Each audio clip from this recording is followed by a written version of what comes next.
Vamos agora, para fechar o programa de hoje, a análise aqui de Ana Paula Henkel e Rodrigo Constantino, de tudo que foi dito aí pelo presidente e pelo ministro. Começo com você, Constantino. Que destaca aí da live de hoje?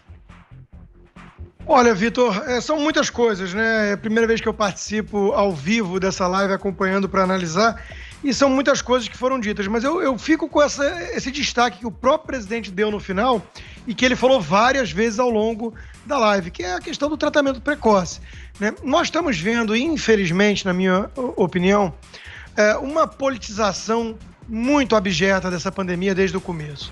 E quem acusa que é o presidente que tem feito isso, normalmente é quem tem mais politizado. Então pega o caso de Manaus, que obviamente é o tema principal de hoje, né, para muita gente nas redes sociais e no Brasil. É óbvio que é angustiante, é quase desumano, né, ver cenas, ou ficar sabendo que seja, de cenas que estão acontecendo, de pessoas que estão em busca de ar e falta oxigênio, né? Agora, daí a você pular para o Bolsonaro genocida tem que ser preso, vai a distância que separa gente séria, que tenta fazer análise, e gente que é oportunista, demagoga, que está de olho só em dividendos eleitorais, né? Então, Manaus tem uma infraestrutura muito capenga, o ministro Pazuello destacou a questão do clima, tem a questão do tratamento precoce, que foi afastado ali, né?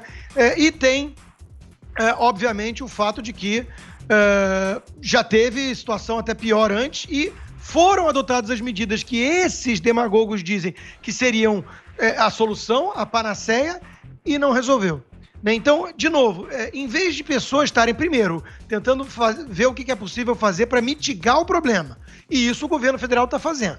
Segundo, reconhecer que houve um caso de corrupção enorme lá, que tem um bando de suspeita, como nós colocamos no programa antes, e que a coisa é muito mais complexa do que falar se tivesse lockdown estava resolvido. É outro aspecto que tinha que entrar num debate sério. Tudo isso está interditado. Esse é um tema que o nosso colega Fiuza tem trazido muito aqui também, né? Estão interditando o debate adulto. Nós não conseguimos mais fazer esse tipo de análise. Por quê? Porque você começa falando, mas o lockdown não resolve. Negacionista, genocida, e pronto.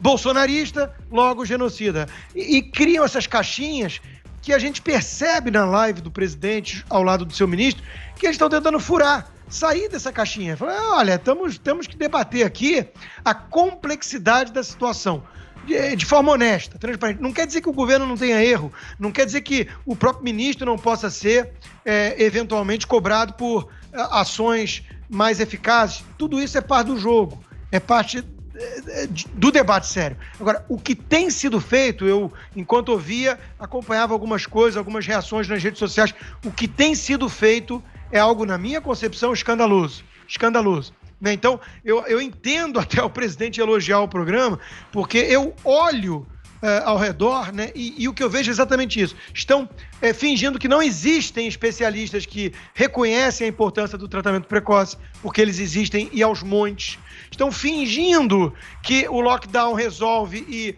há um monte de questionamentos sobre isso e as pessoas não estão querendo lidar com essa dura realidade. Então, eu estou, assim, espantado com o show de demagogia que nós temos visto aí fora por pessoas que só pensam em uma coisa quando acordam até a hora de dormir, em atacar o governo.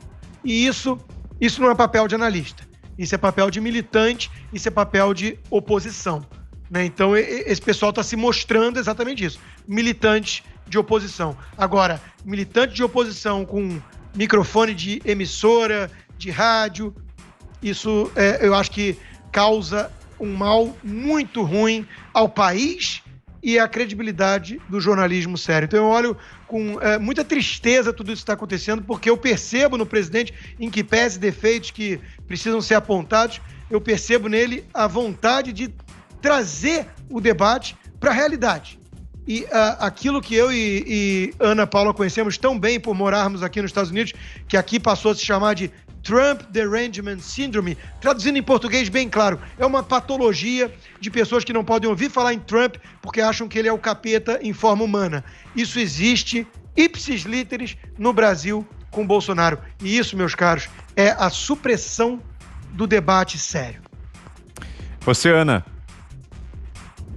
Perfeito, Constantino, voto com o relator. O Constantino resumiu muito bem o que é o TDS aqui, né, no Brasil, parece que a gente tem o anti-bolsonarismo psicótico, né, uma coisa assim, que tudo relacionado ao governo recebe críticas pesadas, recebe aí uma chuva de avaliações recheadas de pós-verdades, e isso não ajuda em absolutamente nada, né, Vitor, Rodrigo, porque nós vivemos uma pandemia histórica, onde muita informação foi colocada para a população, muita desinformação também foi colocada, muita informação foi distorcida, foi colocada pelas metades.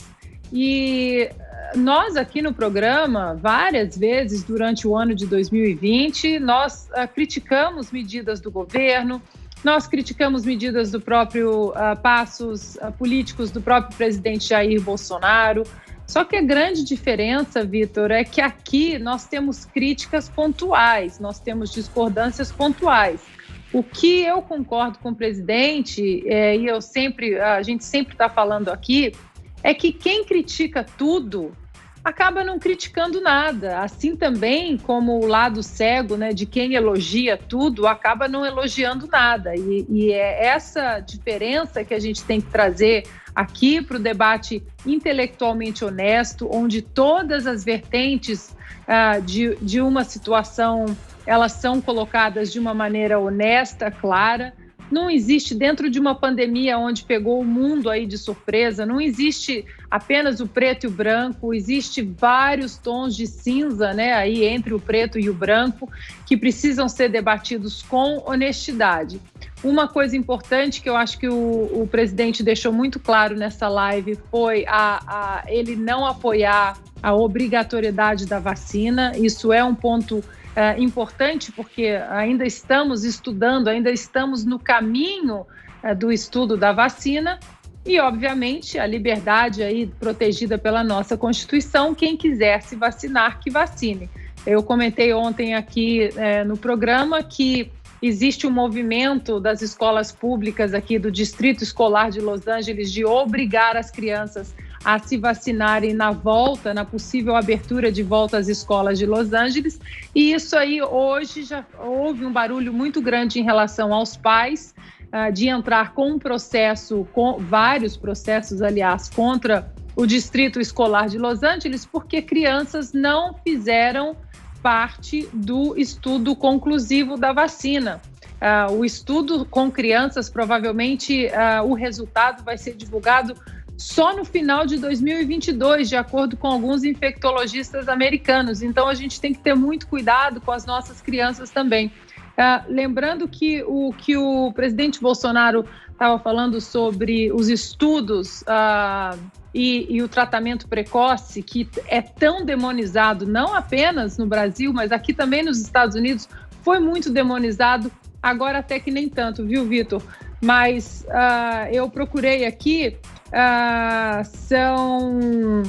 só um minutinho, são 230 estudos sobre o tratamento precoce com a hidroxicloroquina, com 164 estudos já revisados por pares, e nesses estudos, nos pacientes que fizeram tratamento precoce com a hidroxicloroquina, 100% de efeito positivo e 66% de diminuição da mortalidade.